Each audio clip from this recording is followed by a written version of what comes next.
Welcome back to Behind the Broker. My name's Nick Matson with LQ Commercial Group, and we are here with a special guest, Joey Gulino. To get started, what were you doing before commercial real estate, and how did you end up here? So before commercial real estate, I am originally from Connecticut, went to school in Rhode Island, got down here because of a job. I was actually in marketing in an app development company out in Naples. I did that for about a year and a half. It was fun. I learned a ton, a lot of which translates into commercial real estate as what I do now. Yeah, you're kind of like the tech guy. I was until you joined the team. So you seem to be leading the way now. So I started doing that and realized I wasn't a big fan of the 9 to 5. I also didn't like having a boss. That was probably the biggest reason for me getting into commercial real estate. And the rest is kind of history. And I think it's going to be a career that I stay in. So happy with the change, but really wouldn't change anything of how I got here. Okay, so you're doing the marketing, the app development. Was there a certain person or like a certain moment that pulled you into commercial real estate where you're like, all right, I'm making the jump, or you saw somebody that introduced there was you? Actually. Pretty funny story. So when I first moved down here, I didn't know anyone. So I moved down by myself and was working at this company, and a way to meet new people is like we do in real estate is a lot of networking events. So I went to a Web3, or kind of like a crypto and NFT when that was big. Oh boy. It was like a networking event. And I went there and I met a great group of guys. And one of the guys I met there, he pulled up in a Porsche. He had a Rolex on, and he was our age. He was a younger guy, and I just asked him, what do you do? And he told me he was a commercial real estate broker, that he doesn't work weekends, and he makes a lot of money. And I was like, wow, that's something that I would love to do. So met him and just kind of learned a little bit more about what he did every day. And, looking back on it, it was probably a very specific example. It doesn't really work like that, is what I come to find out. However, it got me looking. It got my foot in the door. I grew up in real estate, although I never really realized that just like a residential agent, there's commercial real estate agents. So yeah, I never even thought about it. Didn't really think about it as well. Always knew I wanted to go in real estate, but really wasn't drawn to residential real estate for the weekend, sitting in an empty open house and dealing with the emotions of home buying and that process. So when I met him and discussed more about what he does, I realized that commercial would be a really good fit for me, and was able to actually end up working at that same brokerage that he was, and that's how I got started in the industry. That makes me think of that movie with Will Smith when he's like, he's trying to, The Pursuit of Happiness, where he sees the guy pull up in the car, and he's like, what do you do? And he was like a stock exchange broker. He was a health, like medical device sales guy. He was selling like an x-ray machine, But he saw like the car and everything, and he was like, I'm gonna do that. Great movie, by the way. So jump into the next question. Right now, what does your day-to-day look like? So every day is different, and that's why I think I was drawn to commercial real estate. So, every day really is different. It's just depending on what type of deal we're working on and what stage of the deal we're at. Although I try to keep some structure. So normally I do try to start my day with some level of prospecting, making some calls, checking on the market, just seeing what's new and what is out there, what deals are getting done and at what price point.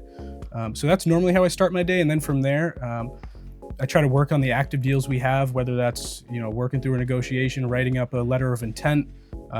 But a lot of the times in the mix of that, you get a phone call, and that phone call leads to 2 other phone calls. And before you know it, it's 4 o'clock and you really haven't done what you needed to do. So every day is different. It's just a matter of, what time of year it is and what stage of the deal.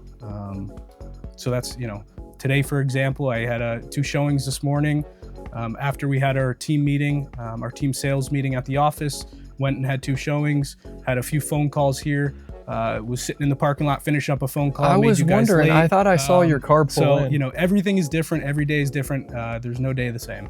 Okay, nice. And so like, would you say you have a specialty or something that you focus on in the commercial real estate? And then if so, how did you land on that specialty or focus? Yeah, great question. So my focus is retail. I was drawn to retail, I think largely because of my background as well as just my career, what I did in college. I was in the marketing field in college, and we did a number of different advertising events where we would work with different brands and create a campaign around them.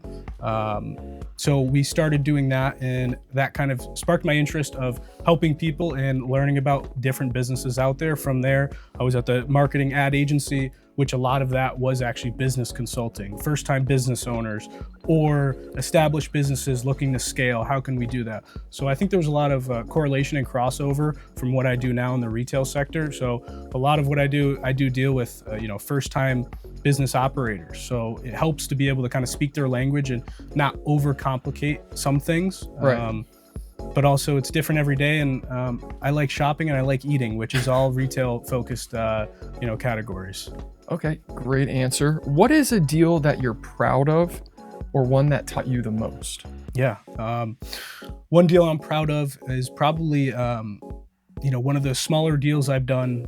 That was for a friend to purchase a facility and expand his business in the baseball realm, a hitting facility. It was a connection I made from coaching AAU, and he needed some help, and I was able to kind of handhold him through that process. In reality, it was also one of my first deals on the industrial flex side of things. So I also got to learn alongside with him, learned a lot about the SBA process. That was a deal that stood out to me just because anytime you can help a friend in this industry and provide some value, it's a win. But also, I got to get paid at the end of it. So, it's a win-win. And I think, for me, learning, there was one, I helped a guy with a nail salon, right? And it was one of my first deals ever, just being in the industry over a year now, but getting them all the way through the process and then seeing the final product of their business, go in there and going in there and talking to them, and it's almost like you're developing like a friendship with them. You are, and that's how you create the clients for a lifetime. Once you've earned their trust and you show that you'll go to bat for them, so to speak. They usually stick with you for the next second, third location that comes down the line. That actually reminded me, my first lease that I ever did was an arcade. If you're familiar with the arcades in Florida, the gray area, the slot machines, and doing all that. So I was able to find a lease or find a space for this tenant. And funny enough, we now have that property listed for sale with the same owner. The arcade is no longer there, but it's just pretty funny how things come back around in this industry, and why it's so important to really build your brand and operate in a professional manner, because you never know what's going to come back around. Yeah, 100%. What is one thing about being a broker that nobody tells you from the start? Yeah, great question.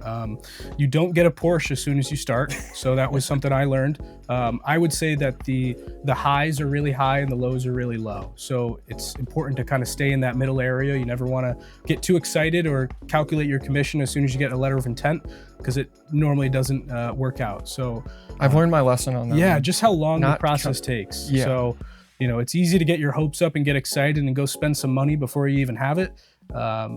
But it's also same on the other side. Deals can go wrong. You start feeling down on yourself, and then sure enough, you get an unsolicited offer in your email the next day. It's very odd.